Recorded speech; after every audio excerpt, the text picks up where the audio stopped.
right ඔයා අදත් මේක තුලා ඉන්නේ e-future OMM series එකේ තවත් එක් වීඩියෝ එකක්. ඉතින් ඔයා දන්නේ නැති මේ series එකෙන් අපි කරන්නේ මේ segment එකෙන් අපි කරන්නේ ඔයාට online හරහා මුදල් උපයන්න පුළුවන් සාර්ථක ක්‍රම ගැන. practically කරලා ඔයාට මුදල් උපයන්න ක්‍රම ගැන කතා කරන එක. මොකද අපි දැකලා තියෙනවා ගොඩක් තැන්වල මේ මුදල් උපයන්න පුළුවන් ක්‍රම ගැන කතා කරන්නේ එක්කෝ scams ගැන.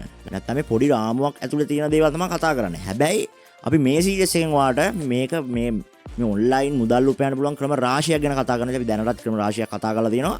ඉතින් මේ වීඩියෝෙන් අපි කතා කරන්නේ කොහොමද app testing and review කරලා ඔයා මුදලක් උපයන්නේ මේක කොහොමද පියවරෙන් පියවර කරන්න කියලා අපි එනම් මේ වීඩියෝ එකෙන් කතා කරමු. We teach, we guide, we support what you want. You just have to earn money from online. Join with us. Forward with confidence by seeing the future. E-Future Institute. right ඉතින් මේකෙදි සරලවම කරන්න තියෙන්නේ app testing and review නේ. ඒ කියන්නේ ඔය එක එක apps තියෙන්නේ. මම මේ සරල විදිහට කියන්නේ හැමෝම තේරෙන විදිහට හැමෝටම. ඉතින් ඒ කියන්නේ ඔයා හිතන්න app එකක් කවුරු හරි අලුතෙන් හදනවා. ඒ app එක කාට හරි දෙනවා user කෙනෙක්ට test කරලා බලන්න. මේකේ කොහොමද user experience එක කියලා කියන්නේ. යාට පාවිච්චි කරන්න පහසුයිද? මේකේ මොනවද තියෙන ගැටලු? ඒක bugs මොනවද? ඔන්න ඔය වගේ දේවල් එයාට ඊට පස්සේ ටෙස්ට් කරලා ඉවරලා රිවිව් එකක් දෙන්න තමයි තියෙන්නේ මේ ඩෙවලොපර්ට. ඉතින් ඔන්න ඔය වගේ සරල දෙයක් තමයි ඔක තව විදිහට කරන්න තියෙනවා. ඇප් එකක් ටෙස්ට් කිරීම සහ ඒ කියන්නේ ඇප් එකේ තියෙන මේ දේවල් ටෙස්ට් කරලා බැලීම සහ ඒකට අදාළ රිවිව් කිරීම මගින් ඔයාලට මුදල් උපයන ක්‍රමයක් තමයි මේ ඇප් ටෙස්ටින් and රිවිව් කියලා කියන්නේ. හරිද? ඉතින් මේකෙන් ඔයාලට සාර්ථක මුදල් උපයන්න පුළුවන්. මේකට යන්න ඕන පාත් එක මම ඔයාලට A to Z අද කියලා දෙන්නම්. අද වීඩියෝ එකත් එකතු වෙලා ඉන්න ඔයාලට වටිනා ইনফরমේෂන් ගොඩක් මේ තුලින් එකතු කරගැනීමේ හැකියාව තියෙනවා. right. ඉතින් අපි පළවෙනි ස්ටෙප් එක තමයි ඔයා මේකේ ඔයා මේ ඇප් ටෙස්ටිං වල ඔයා පොඩ්ඩක් පරිණත වෙන්න ඕනේ. ඔයා විශේෂඥ දැනුමක් ඔයා මේක ලබා ගන්න. විශේෂඥ දැනුම කියන්නේ ඩිග්‍රී කරන්න නම් ඕනේ නැහැ. ඔයාට YouTube එකේ ඕන තරම් රිසෝසස් තියෙනවා මේ ඇප් ටෙස්ටිං කරන්නේ කොහොමද? ඊට පස්සේ මේ ඇප් ටෙස්ටිං කොහොමද ඔයා පටන් ගන්න ඕනේ? ඔය වගේ පොඩි self studying පාඩයක් වලට දාන්න පුළුවන්. මොකද අපි මේකදී කරන්න ඕනේ ගයිඩන්ස් එකනේ. මේක අපි කියලා දෙන්න ඔයාට යන්න ඕනේ පියවර. පාත් එක තමයි අපි මේ වීඩියෝ සීරීස් එකෙන් අපිට කියලා දෙන්නේ. ඉතින් මේක වුණත් ඔයාට ඇති මේ වීඩියෝ සීරීස් එක වුණත් ඇති ඔයාට වාගේ life එකේ success point එක, changing point එක, life changing point එකට හොයාගන්න. right? ඉතින් අර කිව්ව විදිහට ඔයාට ඉස්සෙල්ලම පුළුවන් මේ app testing කරන ක්‍රමවේද ගැන ඉස්සෙල්ලා හොයලා බලන්න ඕනේ. ඒ සම්බන්ධව ඉගෙන ගන්න ඕනේ. මොකද මේකේ bugs හොයාගන්න වේදී ඊට පස්සේ මේක මේ දවස්වල trending වෙන apps ගැන ගැඹුරු අවබෝධයක් ගන්න ඕනේ. ඉතින් ඔය වගේ ඔයා මේ field එක සම්බන්ධව මේ app සම්බන්ධව ඔයා පොඩි knowledge එකක් ඔය අනිවාර්යෙන් ලබා ගන්න ඕනේ. ඉතින් ඒක මූලික පියවර දෙනවා අනිවාර්යෙන්ම කළ යුතු දෙයක්. ඉතින් ඊට පස්සේ ස්ටෙප් එක තමයි ඔයාට ඔයාගේ මේ කුසලතාවය මේ ඔයාට මේ කරන්න පුළුවන් දේ ඔයාට මේ app testing කිරීමේ අත්දැකීම් සම්බන්ධව ඔයාට පොඩි blog එකක් එහෙම නැත්නම් website එකක් එහෙම නැත්නම් Facebook එක එහෙම නැත්නම් YouTube එක ඔයාට කතා කරන්න ලියන්න ඔන්න ඔය වගේ දේවල් කරන්න පුළුවන්. ඉතින් ඒක තුලින් වෙන්නේ ඔයා මේ සම්බන්ධව ගොඩක් knowledge එකක් තියෙන මිනිස්සෙක් කියලා ඔයා සමාජයට පෙන්වනවා ඔය audience එකට පෙන්වන්න පුළුවන්. ඉතින් එහෙම කරලා ඔයාට මේ තුල පූර්ණ දැනුමක් තියෙනවා කියලා ඔයාට පෙන්වීමේ හැකියාව තියෙනවා. ඒකට ඔයා වෙබ්සයිට් වගේ දේවල් පාවිච්චි කරනවා නම් ඔයාට පුළුවන් SEO search engine optimization කියන දේ use කරලා අදාළ keywords tags දීලා description එක දීලා හදලා ඔයාට වගේ දෘශ්‍යතාවය ඔයාට වගේ visibility එක තවදුරටත් වැඩි කරගන්න පුළුවන්. ඉතින් දෙවෙනි step එකේ දරුවා අන්න ඒ දේ අනිවාර්යෙන් කරගන්න ඕන. ඔයා වගේ يعني ඔයා කරපු වැඩ සම්බන්ධව සහ ඔයා කරන්න බලාපොරොත්තු වෙන වැඩ සම්බන්ධව වගේ අත්දැකීම් සම්බන්ධව ඔයා මිනිස්සු අතරට යවන්න ඔය ක්‍රමයක් හදා ගන්න ඕනේ. ඒකටම තමයි මම කිව්වේ වෙබ්සයිට් එක හරි බ්ලොග් එකක් හරි වගේ සෝෂල් මීඩියා වලින් හරි ඔයාට ඒ දේ කරගන්න පුළුවන්.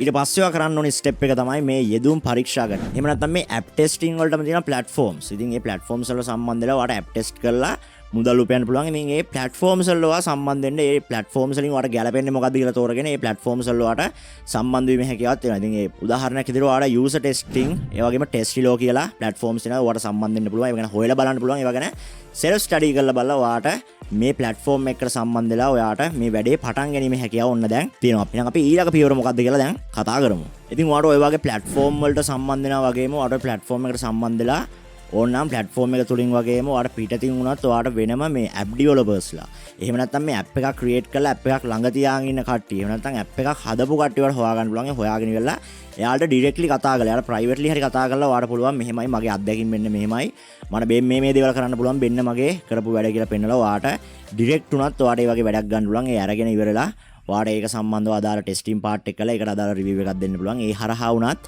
ඔයාට මුදල් උපයන්න පුළුවන්. ඉතින් අර platform එකට දාලා සීමාව නොවි ඔයා ඊළඟ පියවර ලෙස කරන්න ඕන ඔයා directly customers-ලා හොයාගන්න එක. ඉතින් ඔයා ඊළඟට කරන්න ඕනේ step එක තමයි ඔයා සිත් ඇද ගන්න අසුළු විදිහට ඔයාගේ reviews එහෙම නැත්නම් සමාලෝචන ඉදිරිපත් කරන්න ඕනේ. ඉතින් ඒක අවංක ලෙස කරන්න ඕනේ. ඒ වගේම තමයි ඒ අදාළ customer-ට ඇතින යම්කිසි දෙයක් එයාට එකකින් උලුප්පලා පෙන්වන්න ඕන දෙයක්. ඉතින් ඔයා එයාත් එක්ක ඩිස්කස් කරගෙන උනත් ඔයාලට පුළුවන් මේ රිවිව් එක කරන්න. ඉතින් කස්ටමර් කෙනෙක්, ඒ කියන්නේ කස්ටමර්ත් සැටිස්ෆයි වෙන විදිහට, ඒ වගේම තමයි මිනිස්සුත් සැටිස්ෆයි වෙන විදිහට, ඒ ඔඩියන්ස් එක සැටිස්ෆයි වෙන විදිහට මේ ඇප් එක ගන්න ඉන්න කට ඔය හැම දෙනාම සැටිස්ෆයි වෙන විදිහට ඔයාලට නිර්මාණාත්මක ශෛලී කුසලතාවය පාවිච්චි කරලා ඔයාලට මේ රිවිව් සමාලෝචන හදන්න පුළුවන්. ඉතින් එහෙම වුණොත් ඔයාට ලොකු ඉන්කම් එකක් උනත් යන්න පුළුවන්. මොකද එතකොට කස්ටමර්ස්ලා එන්ගේජ් වෙන වැඩි, ඔයාගේ වැඩ හොඳයි කියලා දැනගන්න. ඉතින් ඒ වගේ පොඩි ටෙක්නික්ස් පාවිච්චි කරලා ඔයාලට පුළුවන් ඔයාගේ මේ බිස්නස් එක ග්‍රෝ කරගන්න. ඉතින් සිත් ඇද ගන්නාසුළු රිවිව්ස් සමාලෝචන ඉදිරිපත් කිරීමත් අනිවාර්යයෙන්ම වැදගත්. ඊට පස්සේ ඔයා කරන්න ඕන දේ තමයි ඔයා මේ ඇප් ටෙස්ටිං ගැන ඔයා පොඩ්ඩක් සෝෂල් මීඩියා තුල කට්ටිය දැනුවත් කරන්න ඕන. ඔයා කරන සේවාවන් සම්බන්ධ වෙන්න මනස කරපු සේවාවන් වෙන්න මේකේ තියෙන මේකදී ඉගෙන ගන්න ඕන කරුණු මොනවද? ඉතින් ඔන්න ඔය වගේ දේවල් වලට YouTube වල, ඊට පස්සේ Facebook වල, ඒ කියන්නේ ඔයාගේ ඔඩියන්ස් එක වැඩිපුර ගැවසෙන තැන් වලට කතා කරන්න පුළුවන්. ඔයාට වෙන මෙතන ඔඩියන්ස් එකක් හැදෙනවා. මොකද එතකොට මිනිස්සු තීරණය කරනවා ඔයාට මේ ඇප් ටෙස්ටිං ගැන සහ මේ ෆීල්ඩ් එක ගැන ඔයාලට මන අවබෝධයක් තියෙනවා. ඉතින් ඔයාට ඔයාගේ සේල්ස් වැඩි කරගන්න, ඔයාට ඔයාගේ මේ සර්විස් එක වැඩි දියුණු කරගන්න දෙන හොඳම ක්‍රමයක් විදිහට මේ YouTube වල හරි මොකක් හරි සෝෂල් මීඩියා එක ඔයාගේ මේ තියෙන අත්දැකීම් ඔයාට ෂෙයා කරගැනීමේ හැකියාව තියෙනවා. විශේෂම දෙයක් තමයි මේ වගේ දේවල් සාමාන්‍ය ඇප් ටෙස්ටිං වගේ දේවල් කරනවා නම් ඔයා TikTok, Instagram අනිවාර්යෙන් පාවිච්චි කරන්න. ඉතින් ඒක ඔයාට හොඳ රුකුලක් වෙයි ඔයාගේ මේ වැඩේ වාට ඉස්සරහට ස්ටැබ්ලිෂ් කරගෙන යන්න. ඊට පස්සේ ඔයා කරන්න ඕන දේ තමයි ඔයා මේ ඇප් ටෙස්ටිං වලින් විතරක් ඔයා මුදල් උපයන්න බලාපොරොත්තු වෙන්න එපා. ඔයා සමහරට වෙබ්සයිට් එකක්, බ්ලොග් එකක් හදලා තින් ඒකින් ඔයාට පුළුවන් ඒ වෙබ්සයිට් එක හරි බ්ලොග් එක හරි ඔයාට මොනටයිස් කරන්නත් පුළුවන්. ඒකින් ඊට පස්සේ ඒක හරහත් ඔයාට ඉන්කම් එකක් හදා ගන්න පුළුවන්. ඉතින් ඒක නිසා ඔයා මේ සේවාවන් වලට විතරක් ඔයා මුල් තැන නොදී ඔයාගේ දැන් ඔයාකමත් බ්ලොග් එක හරි වෙබ්සයිට් එක හරි හැම වෙලේම අප්ඩේට් කරනවා. ඉතින් අප්ඩේට් කරන ඔයාගේ හොඳට SEO එකක් තියෙනවා නම් ඔයාගේ ඒකට ට්‍රැෆික් එනවා. ඉතින් ඒ ට්‍රැෆික් එන නිසා ඔයා ඒකට AdSense වගේ ad network පාවිච්චි කරලා ඔයාට පුළුවන් මේ හරහාත්, ඒ කියන්නේ බ්ලොග් එක සහ ඔයාගේ වෙබ්සයිට් එක හරහා වුණත් ඔයාට මුදල් ඉපෙම හැකියාව දෙනවා. ඉතින් ඒ පැත්තටත් ඔයා පොඩි ෆෝකස් එකක් දීම අනිවාර්ය වෙනවා. ඊට පස්සේ ඔයාගේ සේල්ස් වැඩි කරගන්න, ඔයාට මේ වැඩේ හරියට තවත් ස්ටැබ්ලිෂ් කරගන්න ඔයාට කරන්න පුළුවන් තව දෙයක් තමයි ඔයාට මේක ඔයාට මේ ඇප් ටෙස්ටිං සඳහා උපදේශන සේවාවක් පවත්වා ගන්න පුළුවන්. ඒ කියන්නේ මේ ඇප්ස් හදන කට්ටියට, ඊට පස්සේ මේ ඇප් එකක් ක්‍රියේට් කරලා දෙන කට්ටියට යාළුවා අවශ්‍ය උපදේශ. මේකේ කොහොමද යූසර් එක්ස්පීරියන්ස් එක වෙන්න ඕනේ, වෙන්න මේ වගේ දේවල් ඔයාට පුළුවන් එයාලත් එක්ක පෞද්ගලිකව කතා කරලා මේ දේවල් අප්ඩේට් වුණොත් හොඳයි, මේ දේවල් නැති වුණොත් හොඳයි වගේ උපදේශන සේවා ලබා දෙන්න පුළුවන්. ඉතින් එහෙම දීමෙන් ඔයාට තව ඔයාගේ අනාගත කස්ටමර්ස්ලා ප්‍රමාණය වැඩි කරගන්න පුළුවන්. වගේම ඔයාට වගේ කස්ටමර්, ඔයාට වගේ ඔඩියන්ස් එක උනත් ඔයාට සැටිස්ෆයි කිරීමේ හැකියාව තියෙනවා. ඉතින් ඒ විදිහට උපදේශන සේවාවක් ලබා දීමෙන් ඔයාට වෙන ලොකුම වාසිය තමයි ඔයාගේ ශේක්ෂ්ත්‍රයේ ප්‍රවීණයෙක් ලෙස ඔයාගේ කස්ටමර්ස්ලාට ඔයාව පේන්න ගන්නවා. ඉතින් ඒක නිසා එහෙම වීමෙන් සමහර විට ඔයාගේ උපදේශන සේවය දෙන කස්ටමර් ඇවිල්ලා ඔයාව තව කෙනෙක්ට රෙකමන්ඩ් කරාවි. ඉතින් ඒ රෙකමන්ඩ් කරාට පස්සේ ඔයාට එතකොට තේරෙනවා මේක දිගින් දිගටම ඔයාට වැඩි දියුණු කරගැනීමේ හැකියාව තියෙනවා. ඉතින් ඊට පස්සේ තව කරන්න පුළුවන් ස්ටෙප් එකක් තමයි ඔයාට මේක දැන් ඔයා දිගින් දිගටම කරගෙන යද්දී ඔයාට මේ ලොකු කම්පැනිස් එක, මේ ඇප් ඩෙවලොප් කරන කම්පැනිස් එක්ක ඔයාට එකතු වෙන්න පුළුවන්. මොකද ඔයාට එතකොට අත්දැකීම් ගොඩක් තියෙනවා. ඔයා කරපු වැඩ ගැන ඔයාට පෙන්වන්න දෙනවා. ඉතින් ඔයාට පුළුවන් සාමාන්‍ය මේ ඇප් ඩෙවලොප් කරන කම්පැනිස් තියෙනවා. මේ කම්පැනිස් එක්ක උනත් ඔයාට සම්බන්ධ වෙලා මේ ඇප් ටෙස්ටිං මේ ඇප් ටෙස්ටිං කරන්න පුළුවන්. මේ ඇප් ටෙස්ටිං කරලා ඊට පස්සේ ඔයාට පුළුවන් ඒ කම්පැනි හරහා උනත් ඔයාට තවත් මේ ඉන්කම් සෝස් එක වැඩි කරගන්න. මොකද සයිට්ස් වලින්, ප්ලැට්ෆෝම්ස් වලින් විතරක් මේක කරලා හරියන්නේ නැහැ. ඒක නිසා ඔයා අර වගේ තව ආදායම් ප්‍රභවයන් ගැනත් ඔයා හොයලා බැලීම අත්‍යවශ්‍ය වෙනවා.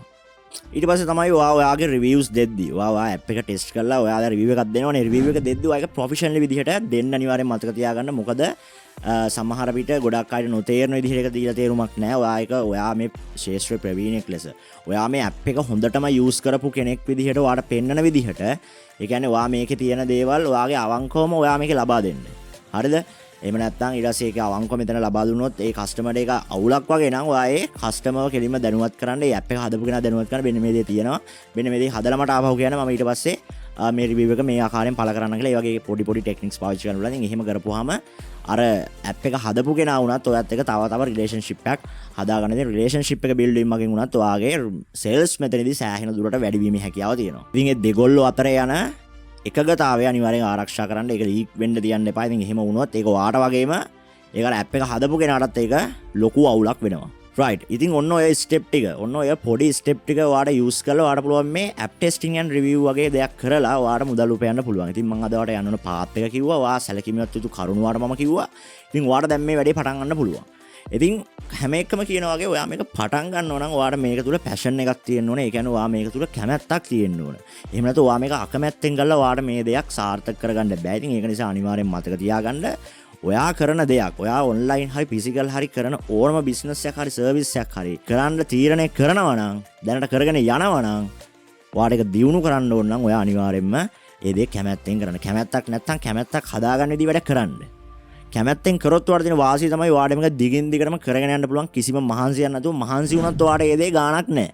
හරිද? හැබැයි අකමැත්තෙන් කරොත් ඔයාලට මේක එපා වෙන දේවල් තමයි ඔයාලට පේන්න ගන්න. ඔයා මේක කැමැත්තෙන් කරොත් ඔයාලට මේක කරගෙන යන්න පුළුවන්. ඔයා මේක කරගත්තට පස්සේ ඔයාලට මේකෙන් වෙන දේවල් ඔයාලට හැම වෙලෙම පේන්න ගනි. ඔයාලට මේක ලැබෙන වරප්‍රසාද පේන්න ගනි. ඔයා මේක කරගන්න පුළුවන් විදිහේ සාධක ඔයාලට හැමතැනින්ම ඔයාගේ එන්වයරන්මන්ට් එකෙන් උනත් ඔයාලට ලැබෙන්න ගනි. ඒක නිසා හැම දේ ගැනම පොසිටිව්ලි හිතන්න. කොච්චර බාධක කොච්චර දුෂ්කරතා ආවත් හැම කළු වලාකුළකම රිදී රේඛාවක් තියෙන බව මතක තබා ගන්න. ඉතින් ඔයාලට පුළුවන් කැපවීමෙන් යුතුව තවත් ඉගෙනගෙන මේ ඇප් ටෙස්ටිං ෆීල්ඩ් එකට එන්න. මේ ෆීල්ඩ් එකත් අත්‍තරම හොඳ ෆීල්ඩ් එකක්. ඉතින් ඔයා ඉස්සෙල්ලා මේක අත්දැකීම් ගන්න. අත්දැකීම් අරගෙන ඉවරලා ඔයා මේ ෆීල්ඩ් එකට එන්න වෙන්න. කැපවීමෙන් යුක්තව සමහර විට අද පටන් ගෙන හිට වෙද්දී ඉන්කම් එන්නේ නැහැ. මොකද එහෙම තමයි හැම බිස්නස් එකම ස්වභාවය. එහෙම බිස්නස් සාර්ථක වෙනවා නම් අද ලෝකේ හැමෝම කෝටිපති වෙලා ඉන්න ඕන. එහෙනම් අද හැමෝගෙම ආර්ථික තත්ත්වය එකහා මට්ටමින් තියෙන්න ඕන. ඉතින් ඒකට අවශ්‍ය සයිකොලොජි එකක් තියෙනවා. ඒකට ඔයා හැසිරෙන්න ඕන විදිහක් තියෙනවා. ඔයාට අවශ්‍ය විනයක් තියෙනවා. ඉතින් ඒ විනය ඔක්කොම කන්ට්‍රෝල් කරගෙන ඔයාට මේ වැඩේ කරගෙන යන්න පුළුවන්. රයිට්. ඉතින් අද වීඩියෝ එකත් ඔයාලා අනිවාර්යෙන් වැදගත් වෙන්න කියලා හිතනවා. ඉතින් මේ වීඩියෝ ගැන අදහස් වලට පහලින් කමෙන්ට් කරන්න පුළුවන්. තව ඉදිරියට ඕන වීඩියෝස් ගැන ඔයාට අපි දැනුවත් කරන්න පුළුවන්. ඉතින් channel එකට අලුත් කෙනෙක් නම් ඔයාලට පුළුවන් මේ channel එක subscribe කරන්න, වීඩියෝ හොඳ නැත්නම් like කරන්න, තව කෙනෙක්ට මේක වැදගත් කියලා හිතනවා නම් මේක share කරන්න අමතක කරන්න එපා. එහෙනම් ඊළඟ වීඩියෝෙන් හම්බ වෙනකන් හැමෝටම good luck. ජය වේවා. We teach, we guide, we support what you want. You just have to earn money from online. Join with us. Forward with confidence by seeing the future. eFuture Institute.